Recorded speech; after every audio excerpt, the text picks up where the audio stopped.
Halo anak-anak semuanya, sebelumnya Assalamualaikum warahmatullahi wabarakatuh. Apa kabarnya anak-anak semuanya? Pastinya sehat ya. Alhamdulillah hari ini kembali bertemu dalam pembelajaran PPKN kelas 4. Hari ini kita masuk pada subtema terakhir yaitu subtema 3 pada tema 1. Nah, hari ini anak-anak semuanya karena subtema terakhir maka anak-anak harus lebih serius. Karena setelah subtema 3 kita akan ada penilaian harian. Oke. Seperti biasa, sebelum kita memulai pembelajaran, alangkah lebih baiknya kita berdoa terlebih dahulu. Anak-anak persiapan ya, dan Pak Red yang akan memimpin berdoa. Berdoa mulai. Berdoa selesai. Amin. Semoga Allah memperlancar kita dalam belajar kali ini. Oke nak, sudah siap, bukunya disiapkan, buku temanya. Buka pada tema 1 subtema ketiga pembelajaran PPKN. Kita akan masuk pada pembelajaran diskusi, kerjasama dalam diskusi. Oke, salah satu bentuk kerjasama adalah diskusi.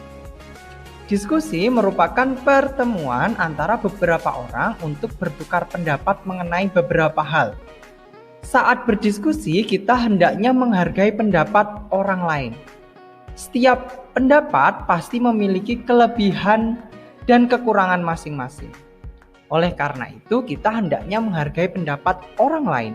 Jadi anak-anak semuanya, ketika kita melakukan kegiatan di sekolah, pasti sering kalian menemui teman-teman yang menyampaikan pendapat atau menyampaikan hasil diskusi.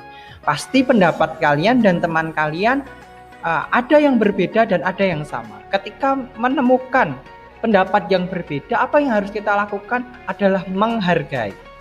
Nah, itu adalah salah satu contoh kerjasama dalam diskusi.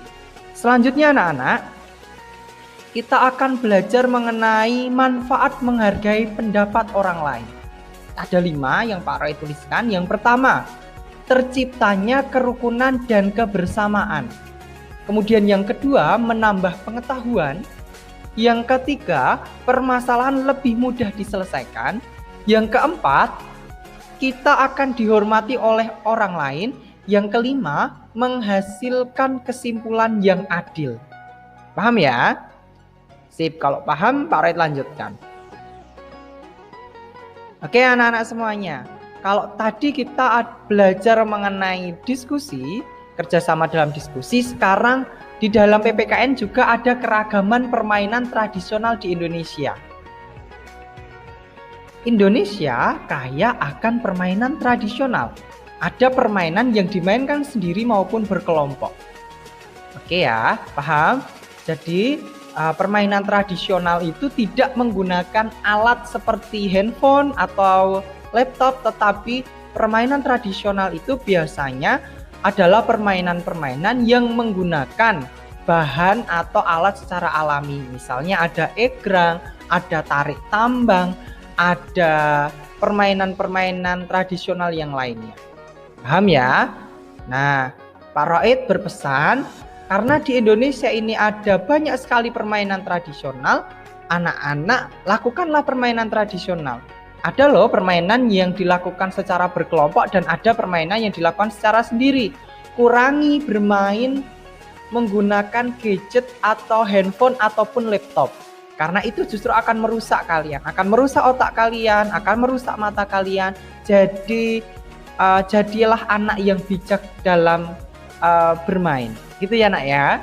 Oke, apa saja sih Pak Roid permainan yang dilakukan secara berkelompok? Ini Pak Roid ada contohnya.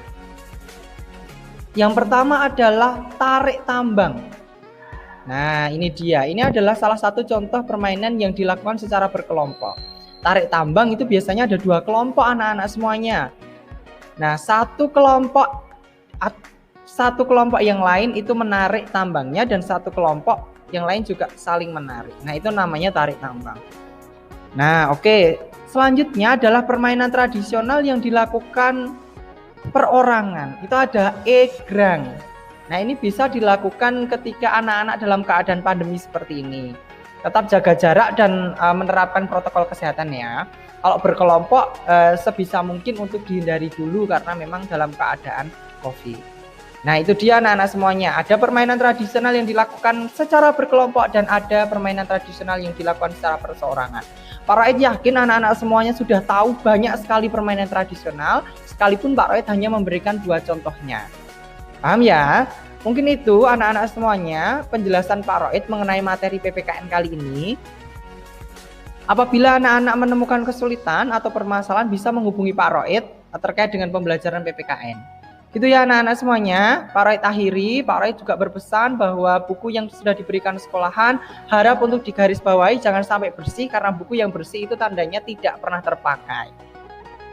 Begitu ya anak-anak, jaga kesehatan, tetap lakukan kegiatan yang positif, bantu ayah bunda, kemudian sholat tahajud ibadahnya jangan sampai lupa. Sekian dari Pak Roid, sampai bertemu dalam pembelajaran PPKN selanjutnya. Wassalamualaikum warahmatullahi wabarakatuh.